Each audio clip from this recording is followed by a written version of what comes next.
No? Okay. Let's get into the same attack but in a more animated way. So this is the overall attack, flush reload attack, where the assumption is there is a shared library which is shared by both the attacker and victim.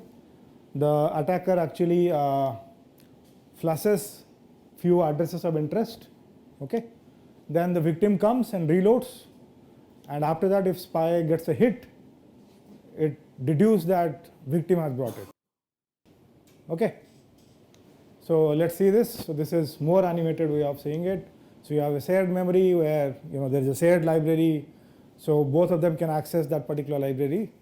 Initially the attacker flushes, so now there is nothing in the cache or the processor, and now when victim accesses, it brings the data into the memory. Then attacker tries, and if it gets a fast access, it means the victim has accessed the data. Okay. I hope everyone is clear, at least at a high level, that is trying to explore the latency difference between a cache hit and a miss. Okay. This is possible in a multi-core system. If you remember the slide with multiple cores, where the last level cache is shared, right? So your crypto library may be running on core 0, the other application may be running on core 1, but still they share the last level cache, right? And you can do this attack on the last level cache. Okay. So these are real plots that you can see. In fact, in today's hands-on session, you will see this.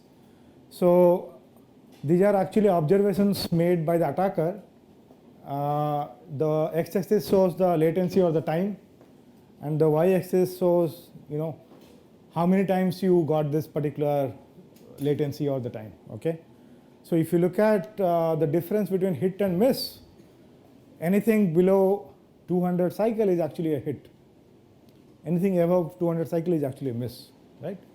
So as an attacker, when you try to access a particular address and you measure the time it takes, if it takes less than 200 cycles, you can say, okay, it's a hit, right? If it takes more than that, you will conclude that it's a miss. Okay. So for your hands-on, you will use this instruction. So it's already coded. So Sumon has already shared a set of GitHub links. So during the hands-on, you will actually run them and see them, how exactly a covert channel is created. So this instruction will give you timestamp. So it's basically a clock. So you do a memory access, you do a array access, and ask this guy, okay, how many cycles it took, right? So this guy will give you the clock time. So before making an access, you call this instruction, and after making the access, you call this instruction, right? The difference in the value will give you the clock time. Let's say you started the attack at 2 o'clock, now you finished at 2:30, so this, the difference will give you 30 minutes. Now you'll use that 30 minutes to deduce whether it's a fast or slow access, and based on that you will say, okay, it's a cache hit or a miss. Okay, clear? So there is another variation of attack called flush and flush. Let me put everything here. Just try to absorb it. Everything is same, only the step 3 is different. So the first step is spy flushes the cache line or the address, the victim comes and reloads, but the third step is spy is flushing the access again. Did you get the difference? The previous was flush and reload. The attacker or the spy was trying to access the address again, that was reload in the step 3, but now it is flushing the same address again. How does it help? If it helps? Blocking the process from happening, right? So whatever the victim wants to do, it won't be able to continue with the... No, these are two different processes. Victim will continue as usual. So she was saying that it's blocking the the progress of a process, but that's not true. These are two different processes, right? Weren't we flushing them too for like every bit so that we know if it's 1 or 0? Sorry? Weren't we flushing for every bit so that we know if it's 1 or 0? No, so the question was we should flush for every bit and not for... Flush the process as a whole at once. No, we are not flushing for the process as a whole. We are flushing for those addresses of interest, right? So if you do a printf ampersand of those square modulo reduce, you will get addresses. So you are just flushing those addresses. But we're doing it every time so that we know the value of each bit, right? Exactly. Because the key is it's a, the length of the key is not 1, right? So you have to keep on doing it. Is it not the same thing? We are flushing it again. That's what I'm saying. So what is the difference? That was the question to start with. In the step 3, in the previous attack, we were reloading. Reloading meaning we are accessing again, right? But here we are flushing again.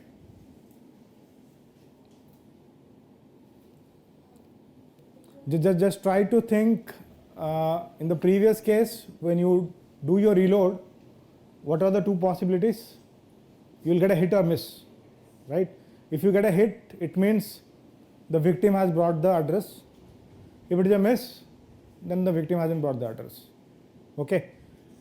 Now if you are trying to flush, what are the possibilities? It happens fast, which means. Go slow, go slow. If it happens fast. If it happens fast, then Empty, so there was no access. no, it's actually the other way. So if you are trying to flush and if it takes more time, then it means flush hit. It is subtle. Okay. What I am saying is there is an address in the cache and you are trying to flush it, and if you use RDTSC instruction to measure the time, it will take more time. Why? Because there is an address in the cache will actually go and then flush it out from all the levels of cache and then put it into DRAM. It's taking more time. Okay. If it is a miss, then nothing to be done, right? So it will be faster.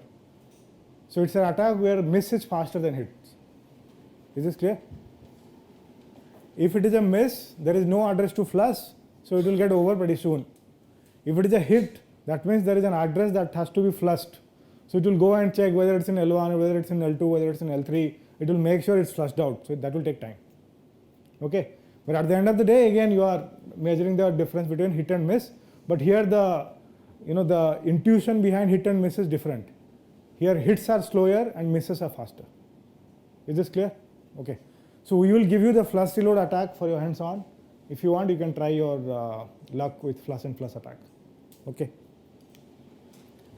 So far we are assuming there is a shared library that is shared by both attacker and victim.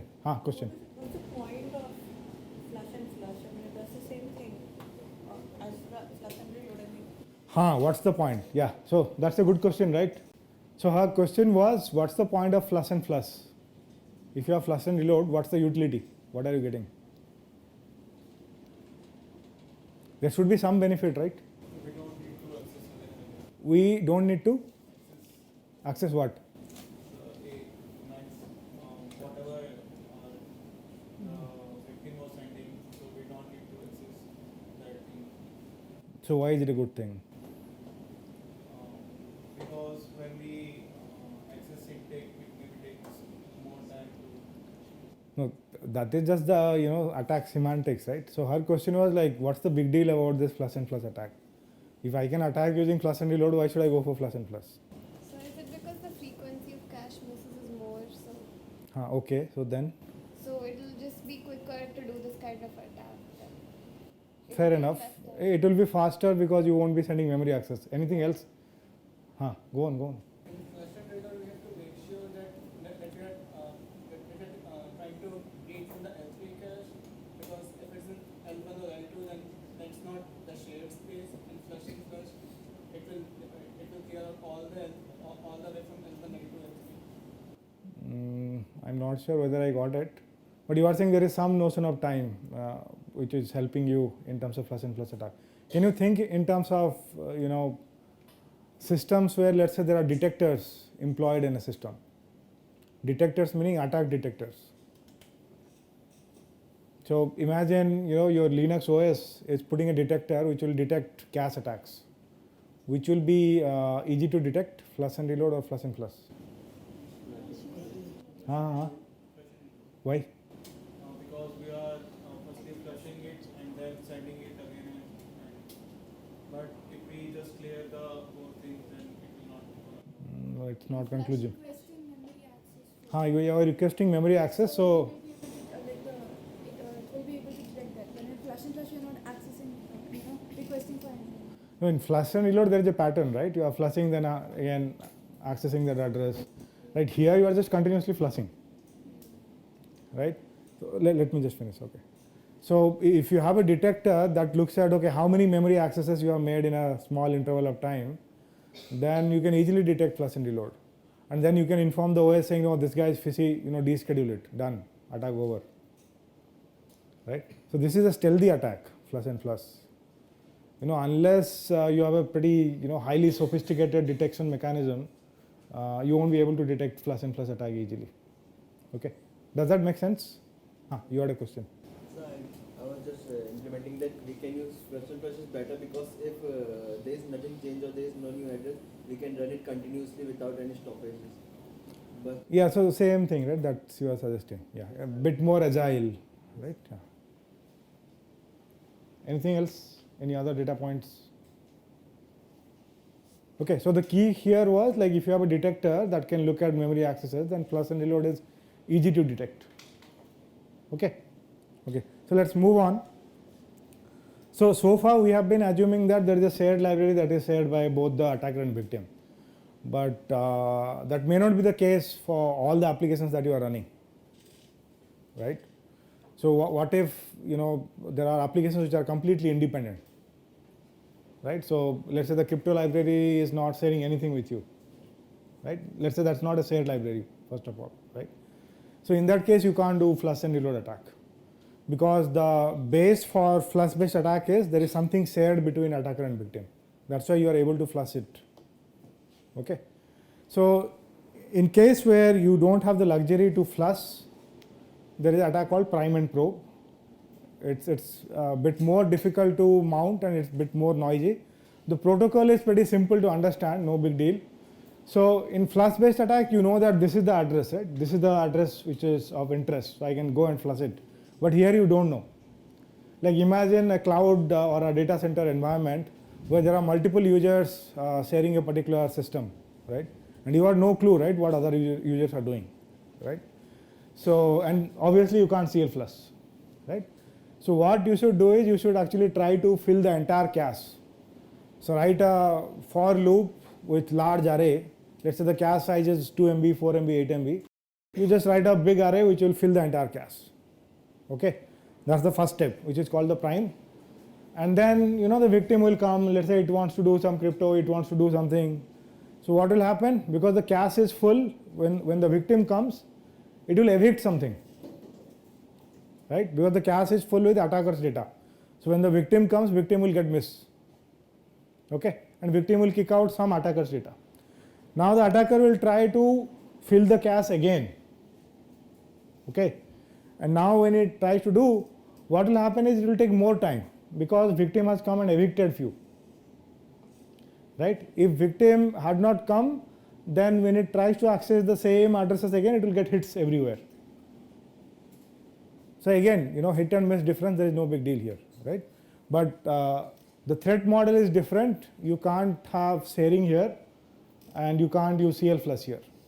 Okay, so this is a more powerful attack. These attacks are mounted on Amazon EC2 on a real cloud setting, right?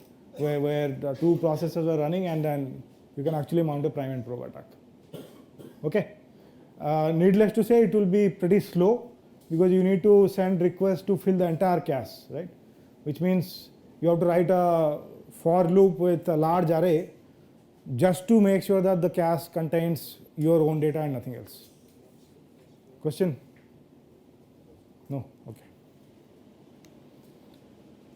So far we have been assuming that this is the ideal case. It's pretty easy to mount this attack, but you need to make sure the real world. The real world is, so let's say you are the attacker, you are doing flush and then reload, or you are doing prime and then probe. You should actually wait in between, and the hope is when you wait, the victim comes and makes the memory accesses or cache accesses, right? So ideally you need this setup, okay, where the victim comes during the waiting time of the attacker, so that when the attacker reload or when the attacker probes, it will be able to distinguish whether the victim has access or not. Okay, but it can happen that the victim can come multiple times in between. Then it will be noisy, right? So what you need to do is, before you make an attack, you should actually run that library or run the application that you want to attack on, and see what is the inter-arrival time, right? Because if you have a long waiting time here and the attacker comes and then finishes all its iteration, then you won't be able to get anything out of it, right?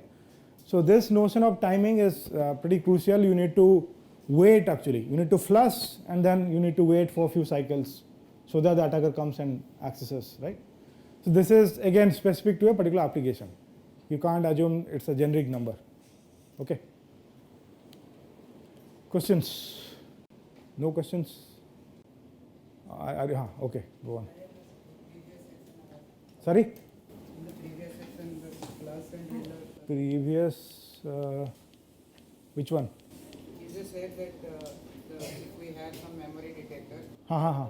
we'll be able to easily detect flush and reload instead of plus and plus. Yeah. Plus and plus is some stealthy attack. Yeah, So why is more that? stealthier. Yeah. Why is So it's because when you do flush and reload, reload is nothing but a memory access. So if you write a of I equal to 1, that's a memory access, right? Okay. So the detectors mostly look at the memory activity, right? How many times you are actually accessing memory. Flush is actually not accessing memory. It's actually just checking whether this address is there, right? So it's not a memory instruction per se. So it's just flushing the cache and it is. It's not flushing the cache. It's flushing a particular cache line. Ah, If the address some is there. address Yeah. In the cache. Right? So it is not accessing memory and we won't be able to detect. Exactly. But Yeah. we can No, also have it's some not like detector. we won't be able to detect. If you can come up with a detector that can detect these cache activities, line. then it's possible. Yeah, but it's pretty tricky. You won't be able to do it easily. Okay.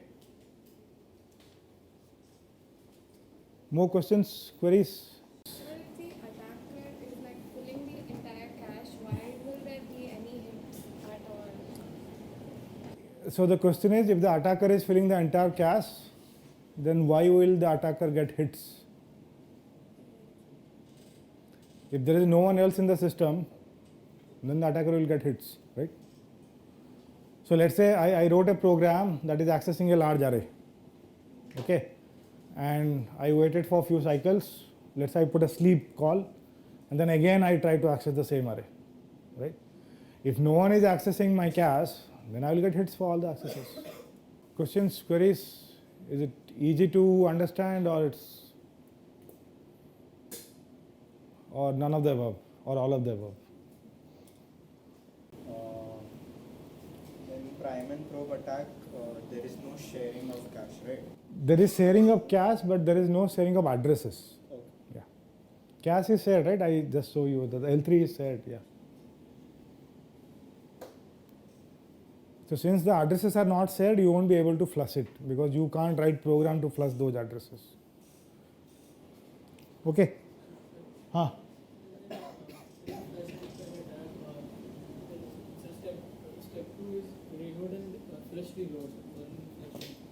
Step 2 is reload by the victim.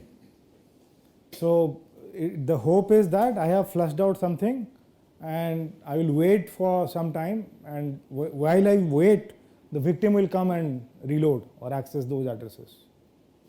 And so what is the next step after this? Uh-huh. So what is the next step after this?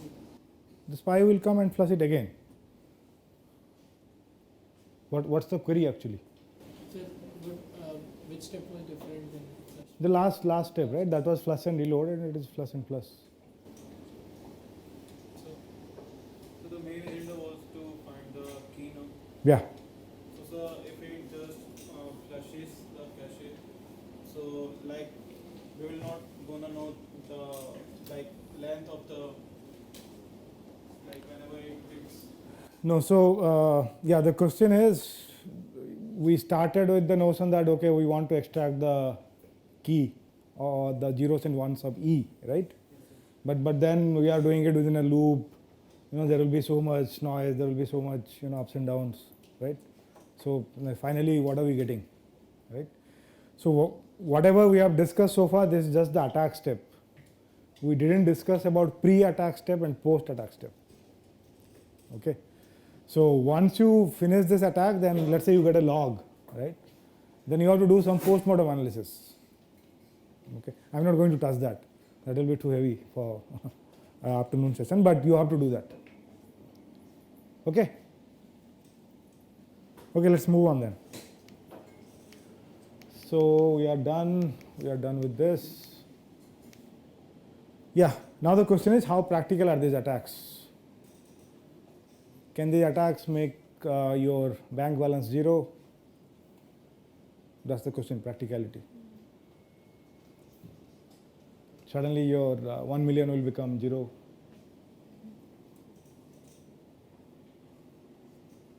Have you heard about any attacks that are actually so practical that, by mounting attack on cash, it can disrupt, let's say, the entire financial system? Yes, no? Yes, if yes, then tell me. I haven't heard about it. Okay, as I said, right, these are pretty new field of research, relatively, compared to all other, let's say, OS security or network security. They are there for last 30, 40 years, right? So then what's the big deal? Why should winter school have a session on architecture security? It's not a big deal, right? Just that someone is doing research on some topic should not give gyan on architecture security, right? There should be some utility. Does that make sense? Like, yeah, obviously. You should have asked this question actually, yeah. Sorry? Okay, so that means you are a good person, you want to save the world. I got it. But if the attacks are not that practical, it can't affect your Paytm balance, it's okay, right? They might attack, Might when?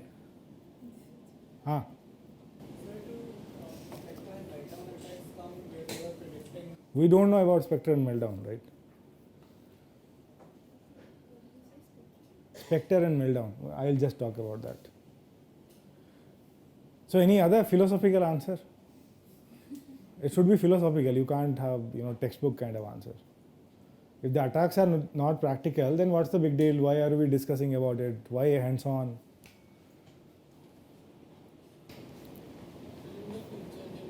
In the future when? Sorry? Okay, flush or cache attacks came sometime around 2012, 13, and then it became really popular in last 4-5 years, but it was there before. 10 साल हो गए अभी. So if it becomes practical before you retire from your job, then it makes sense, right? Otherwise, what's the point? Maybe it'll get practical because of cloud, everyone migrating. We saw that, right? Even if you do it on cloud, right? It's not that easy. See, whatever I talked from last 1 hour, right? It gives you a story like, oh, you can do this, we can do that. It's not that easy. Yeah, you can extract few things, but it's not like, okay, you can actually do my entire organization, or you can, spoil the entire banking system or whatever. If you know this,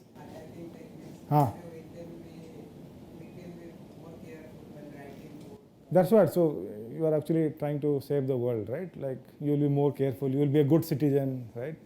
You will buy a better laptop, you will ask, okay, kya attack hota hai, kya nahi hota hai, okay, then only I will buy it, right? That won't happen, will it? Okay, so the answer is, I think some of you are saying, right? So we don't know what's coming tomorrow, right? And why we don't know? Even that should be a question, right? Is this a valid question or not? There might be doing something, attackers are always. Yeah, okay, let's say attackers are bad guys, they are trying to do many things. But what is unknown here? The uncertainty of the implementation of the attacks, like how good, how No, the uncertainties lie in the microarchitecture.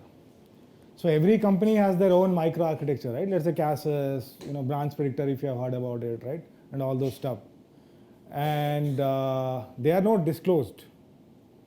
They are not in the public domain. What exactly they do inside the chip. What you read from your architecture course or from your textbook, that's just a sacrosanct view of what exactly is implemented. But the real implementation are completely different. Okay. So since there are so many innovations that have happened in last 30-40 years, and no one knows what exactly has gone into it, how exactly it has gone into it, there are so many things that can be exploited that we don't know. Okay, and that's the part 2 of this session called transient attack. So far we have been discussing about this notion of timing channel, right? If there is a timing difference, you will be able to extract information. But I am saying there is a bigger version of attacks which are more I would say more tricky and more risky, okay, compared to the previous attacks. And now coming back to the question that I asked a few minutes before, what's the big deal? So the big deal is if we would have fixed those attacks, when those attacks came, if we would have fixed those, even if they are not the big deal, then this attack would not have happened.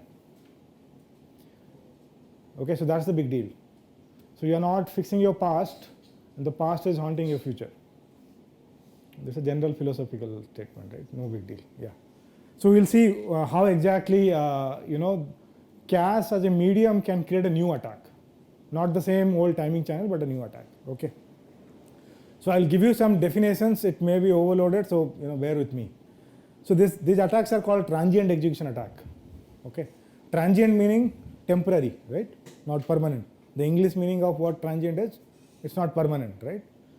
So when you write programs and the program get executed in the form of instructions, there are certain instructions which are transient, which means these instructions should not be executed and the processor should kill them.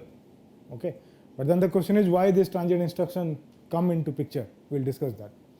And then there are non-transient instructions which are actually permanent, right? Your program has actually written it, these are correct instructions and it should be executed.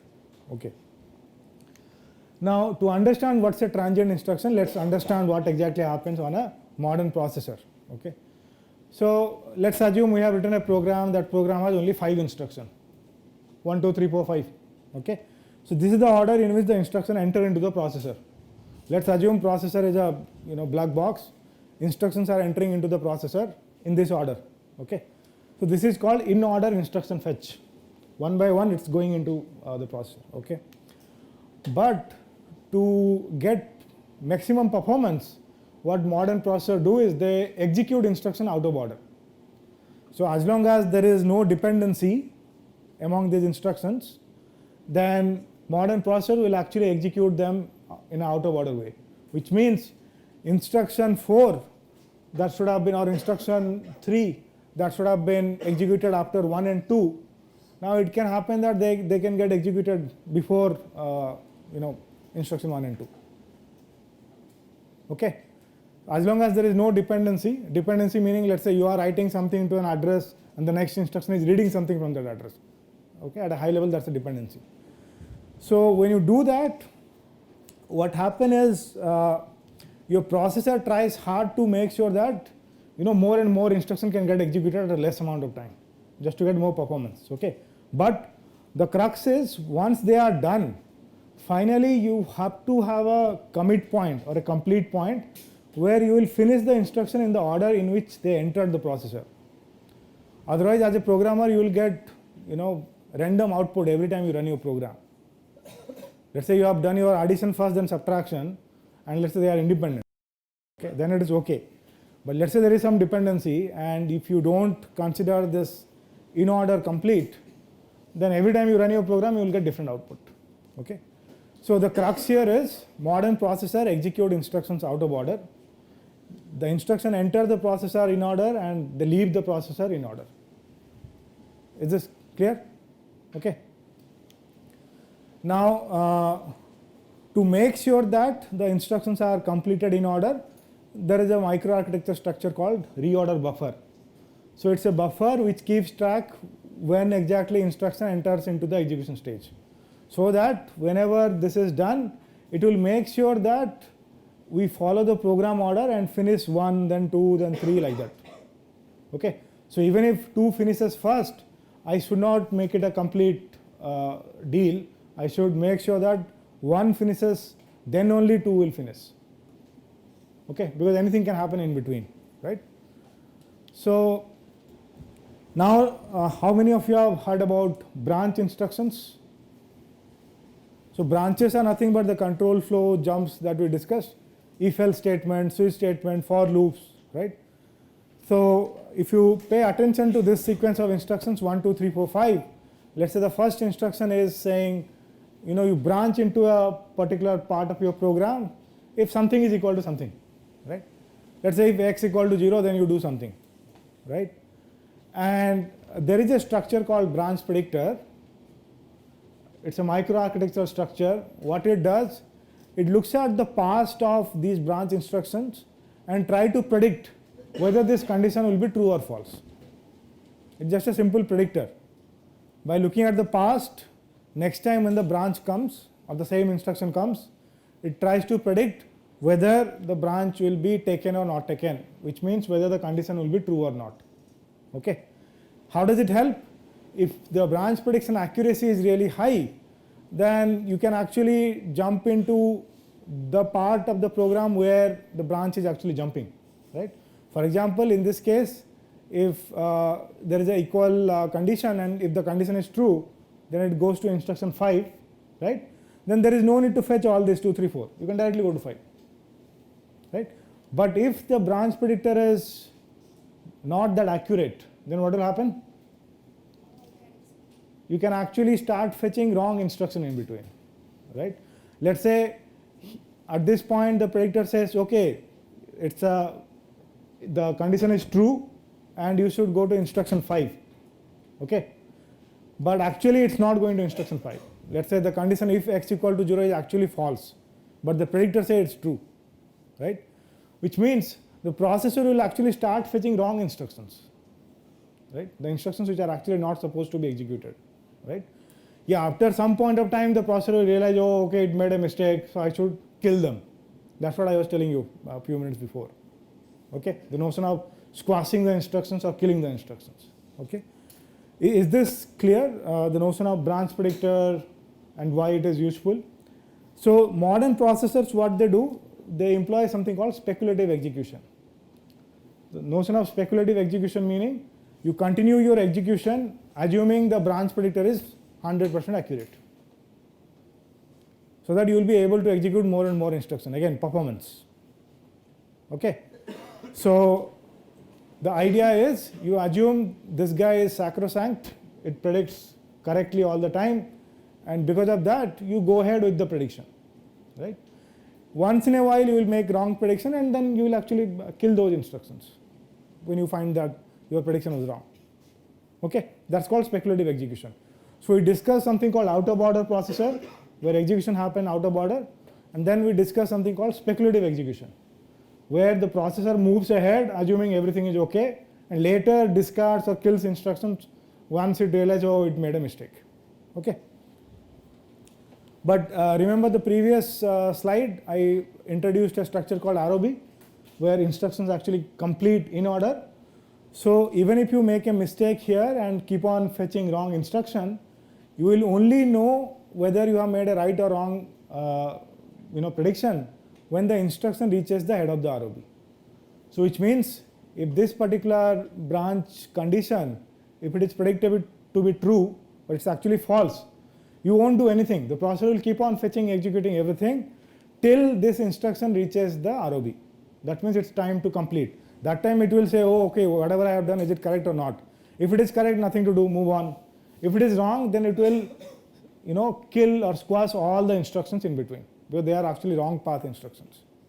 Is this clear, the notion of wrong path? Okay. So with that, let me jump into these attacks called Spectre and Meltdown. Meltdown is super easy, it will take maximum 30 seconds to understand. Spectre is super difficult to understand, but let's try, okay? So go through this 4-line code, and if you don't understand anything, just let me know. If you have taken any programming course, you will be able to understand this. There is no big deal. So there is an array that contains 3 numbers.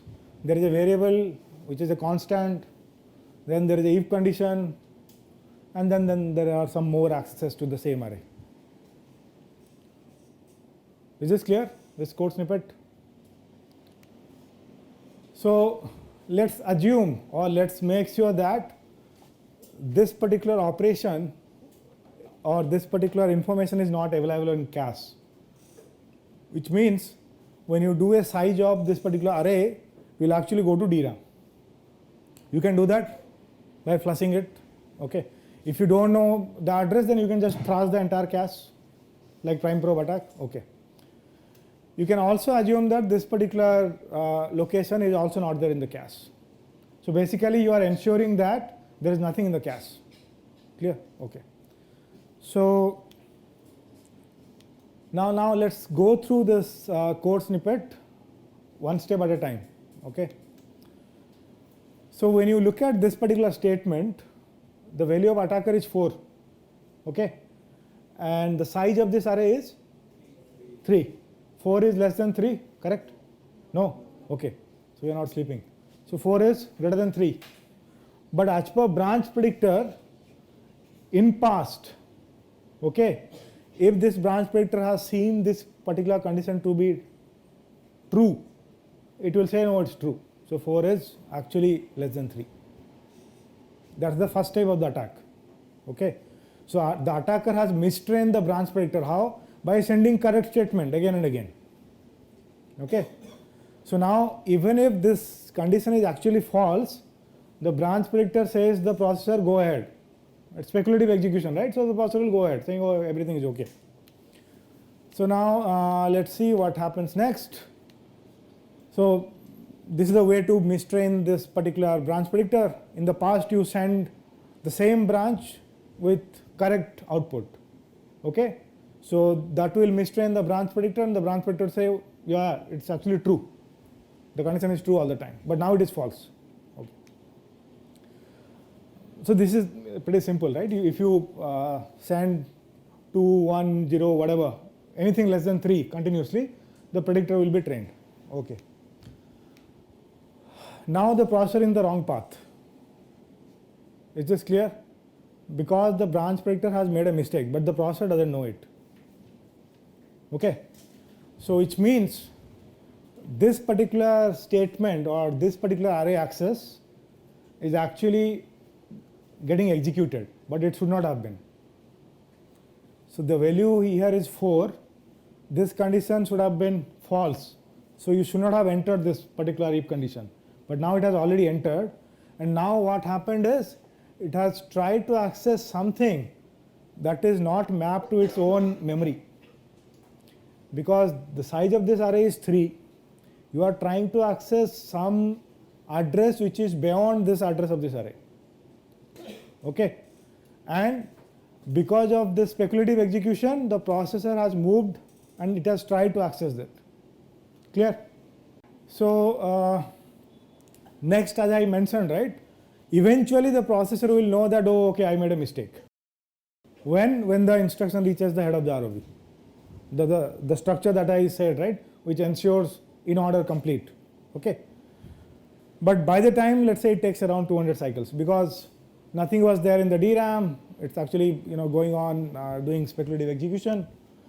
So finally, let's say the processor realized that it has made a mistake, but within that period, that now data is there in the cache L1, L2, L3. Is this clear? So the processor actually entered into a wrong path, made those accesses, and it has brought those addresses into cache. Okay. And now you can do flush and reload and prime and probe attack based on the attack model, whether you are allowed to do flush and reload or prime and probe. Okay. It's not done yet. Hang on. So now the processor realized it's a mistake. Right? I should not have done that. It's a mistake. What exactly it does, it flushes out all the wrong path instructions. Like everything that it has done, it flushes out from the processor. But it doesn't flush the cache, because cache is a microarchitecture.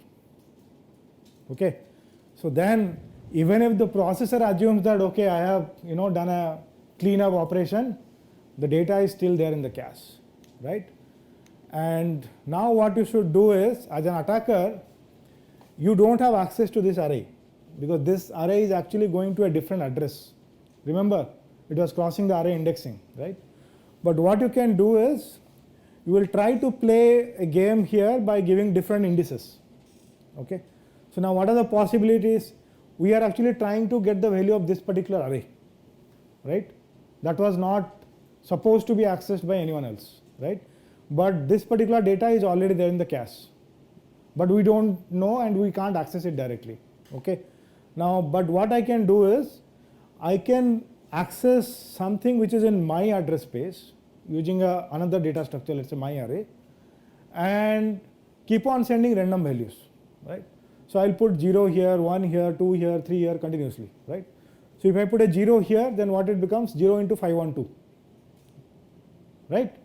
So essentially it makes it my array index 0, right? And then you measure the time. Let's say it takes 16 nanoseconds. Then you do it for 1. So 1 into 512. It again takes 16 nanoseconds. Then you do 2 into 512, and suddenly it takes 5 nanoseconds. So what does it mean? If this entire value is 1024, then this value is 2, right? But you are actually not supposed to access the data that is present in that address, because that is actually from a different process, right? But because of the speculative execution, the data came into the cache, and now you can actually play a game in your own address space and try to get the data from some other address or address space. Okay, so this is more lethal compared to the attacks that we are discussing, because now you are getting the data directly, right? And this is again possible because of timing. If you would have fixed the timing channel at the cache, then even if speculative execution brings the data into cache, you won't be able to mount an attack. But since flush and reload attack, prime and probe attacks were there, they were not mitigated, so you are able to make this attack practical. Is this clear? If you say yes, then I won't trust you. You should say no. This is super difficult. Even graduate students find it hard. It takes around 2-3 weeks to understand. But at a high level, did you understand something that there is a term called speculative execution? The processor is super optimistic, assumes that everything is going good, so it brings something into the cache. Later it realizes, okay, it makes a mistake, but it doesn't flush the cache. It does just squash the instructions in the processor. Okay, and because of that, you are able to do this attack, Spectre. So Spectre is actually called an attack that exploits speculative execution. That's why it's Spectre. Okay, so I will take one more minute, which is called meltdown. Remember the out of order. I'll just finish it and then okay. This is pretty simple. It won't take more than 30 seconds. Just look at this code. Everyone understand what's an exception? Anything divided by 0 is an exception, right? Okay. So yeah, go through this code and tell me what's wrong with this code. It's not even 3 lines. It's actually 2 lines with 1 comment. And it's an attack.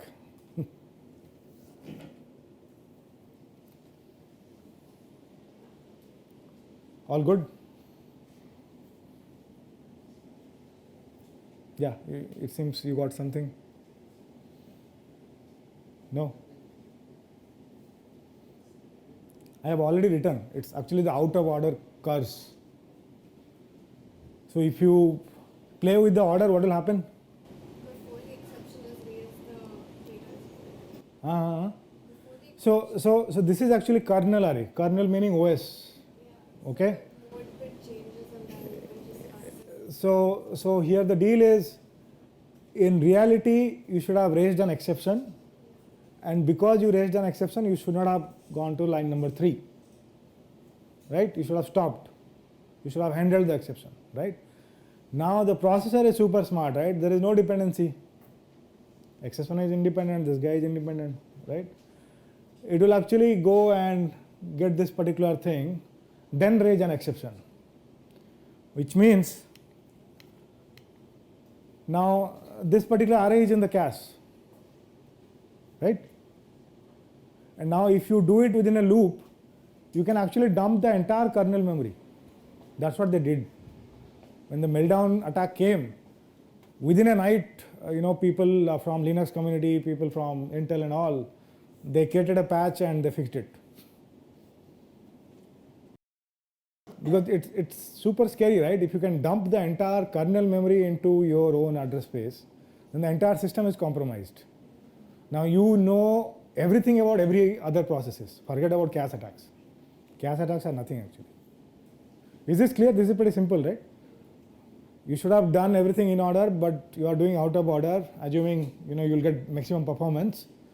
But this is the price that you have to pay, right? So if you understand the notion of page table, OS page table, the moment this meltdown attack came, all the OS architecture community, they came up with a new idea in terms of isolating page table and kernel page table, so that even if you try to do meltdown attack, you won't be able to get all the data.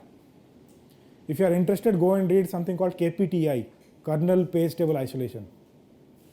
It's there on your laptop also. If you do go to your terminal, it will show you whether your laptop is prevented with Spectre attack, meltdown attack. We can show that actually during hands-on. Assuming these are recent laptops. If you have brought it before 2018, then it won't. These attacks came on 2018 January. In fact, January 1. Okay. Is this clear? Spectre and meltdown. Meltdown, I think everyone must have understood, right? It's not a big deal. Okay. And why the name meltdown? Can anyone guess? Melt. What is it melting? Sorry? Kernel is dumped, so what is melt? Go on. Yeah, it's okay. Go on. Yeah, so if you look at the picture, right, something is melting. Right? What exactly is melting?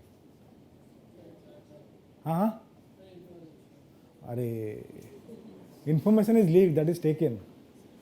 So you are actually, redefining the definition of isolation. If you have heard about virtual memory, right, the notion of virtual memory provides isolation among processes, right? So this meltdown attack actually melts the virtual memory concept, because now you are dumping the kernel data for all the processes. So then there is no isolation. Virtual memory came with the big idea that okay, your data, your process, I won't be able to touch it, right? But now with this attack, your data is my data, right? Okay. So if there are questions, we'll pause. Otherwise, I'll just take another 5 minutes. So you can assume that these attacks are actually not possible in cloud system or data centers. Just to highlight that if you go for any data center, right, this is a picture from Google data center, right? So tons of machines, but if you zoom it, there are servers. If you zoom it, there are CPUs, memory, cache, the same thing that we have been discussing. Okay, so it boils down to the same. The crux here is no matter what you do at a software layer, finally the architecture is actually creating the hole or doors through which information can be leaked. So it can be correlated with a famous analogy. Have you heard about this princess and pea? No? So you can see the number of matrices here, right? So those are all your OS, virtual memory, blah, blah, blah. But the analogy here, if you put a P here, but still C gets affected. So that's what it is. So microarchitecture is so delicate that if you don't take care of this particular layer, the entire system will go for a toss. Okay. So we started with the notion of confidentiality and integrity and blah, blah, blah, right? So far we are just discussing about confidentiality.